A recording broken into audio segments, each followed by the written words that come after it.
Okay, CNN have gone completely bonkers. I mean, they've been bonkers for the last, 10, 15 years, but they've really hit the summit of bonkers now. So we've got this article that compares Joe Rogan saying the N-word years ago to the January 6th riot. And here's the thing. They've got this other article, right, that compares January 6th to 9/11.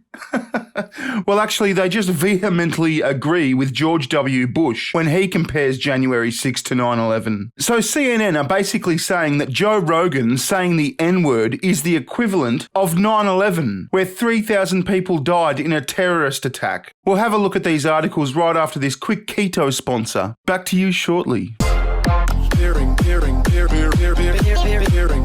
If you've ever walked into a health food store or flipped on the TV, you've no doubt heard of the ketogenic diet or keto diet. It's one of the most popular diet trends in the world right now. Keto Elevate is specifically designed to help quickly and efficiently raise your ketone levels, so you can reap a lot of the benefits of the keto diet lifestyle without all the restrictions. Visit ketowithbear.com and you can get a whopping 51% off your first shipment of Keto Elevate and free shipping in the US. Link in the description. So here's the main article. Why shrugging off Joe Rogan's use of the N-word is so dangerous. The podcaster Joe Rogan did not join a mob that forced lawmakers to flee for their lives. Okay. He never carried a Confederate flag inside the US Capitol Rotunda. No one died trying to stop him from using the N-word. But what Rogan and those that defend him have done since video clips of him using the N-word surfaced on social media is arguably just as dangerous as what a mob did when they stormed the US Capitol on January 6th last year.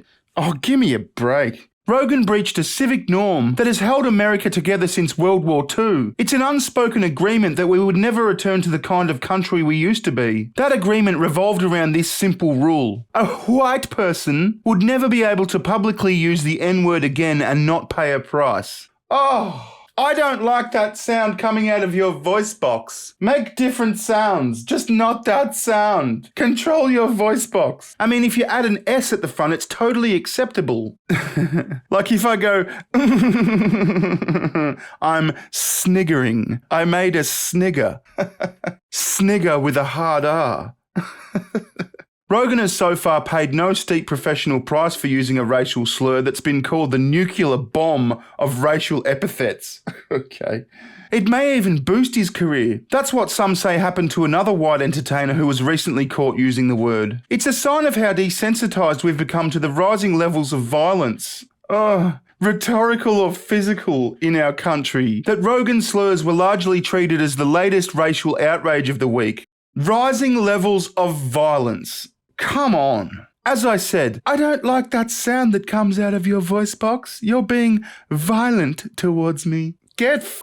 But once we allow a white public figure to repeatedly use the foulest racial epithet in the English language without experiencing any form of punishment, we become a different country. We accept the mainstreaming of a form of political violence that's as dangerous as the January 6th attack. Okay, so we all know that black people are allowed to use the N-word. So here's my question. What if you're half black? Are you allowed to go, hey, what's up, my igger? What if you're a quarter black? Are you allowed to go, hey, what's up, my grr? I mean, it's just bullshit. And anyway, this attack on Joe Rogan is so super duper silly. I mean, first they went after him for radical riffing. I can't say that properly because YouTube will ban me. And when that didn't work, when they couldn't cancel him for that, all of a sudden it was, well, he's racist. We need to cancel him for racism. As my mate Art says, are they going to cancel Ethan Klein? He said the N-word plenty of times. Ian's the kind of guy who his slogan is "nigger fat," and I'm not going to get in trouble because I'm just quoting him. Are they going to cancel iDubbbz? He said the N-word plenty of times. Say nigger. What about the Young Turks? Nigger this or nigger that. N-word plenty of times. What about me old mate Steve Shives? He said the N-word plenty of times too. But these people hold the right political views, so they're fine. And when I say the right political views, I mean the left political views. They're fine. They're mildly justified for some reason. Now let's cross to this other article briefly I was talking about. George W. Bush...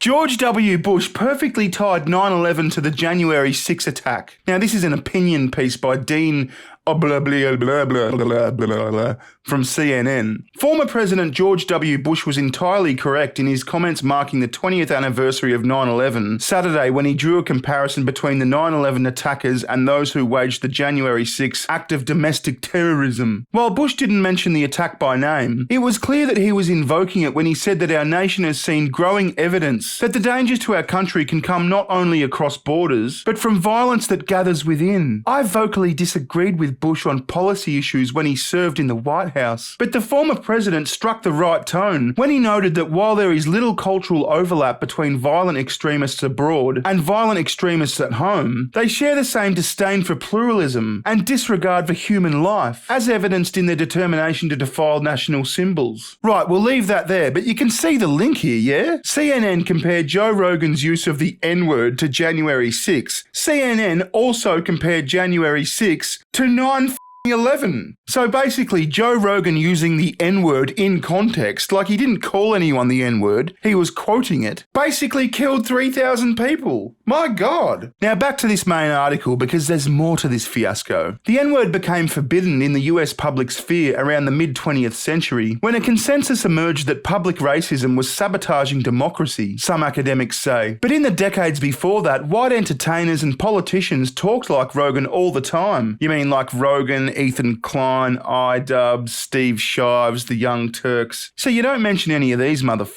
do you? You've just got a hate boner against Rogan. WW2 helped change that. The war against Nazism and revelations about the Big H event from WW2 raised awareness of racism, while America's new role as the leader of the free world caused white elites to see racism as the nation's Achilles heel, wrote Robert L. Fliegler, a history professor at the University of Mississippi, in a paper titled Theodore G. Bilbo and the Decline of Public Racism. Bilbo, a US senator from Mississippi, felt free enough to tell white supporters during an election campaign in 1946 that I call on every red-blooded white man to use any means to keep the N-words away from the polls. Oh, okay, so he was actually calling black people N-words. Joe Rogan was quoting the N-word from other people. This is ridiculous. This is cancel culture. This is a pussified attack. Let's see, this is a bit further into the article.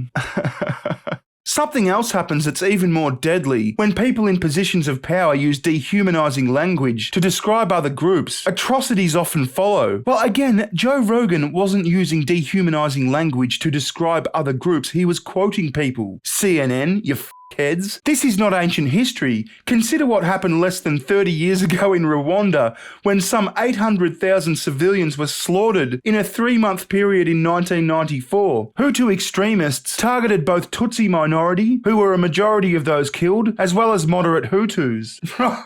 Right.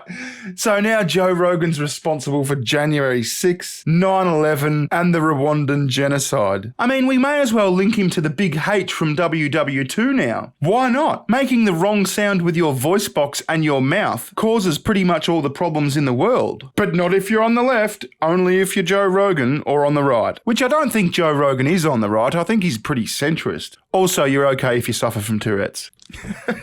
Cock, shit, balls, never faggot, fuck, big titties, dirty ass, fuck you. Foreskin, vulva, dirty vulva. Big titties. Anyway, this is ridiculous. As I said, CNN are bonkers. They are absolutely bonkers. I'm not saying they weren't bonkers before, but they're more bonkers now, and that's why their viewership is going right down the fucking well. Anyway, I think we'll leave it there. I've been Bearing. Thank you for watching. Ta-ta, goodbye. Recession, session. Give me better times, give me better times.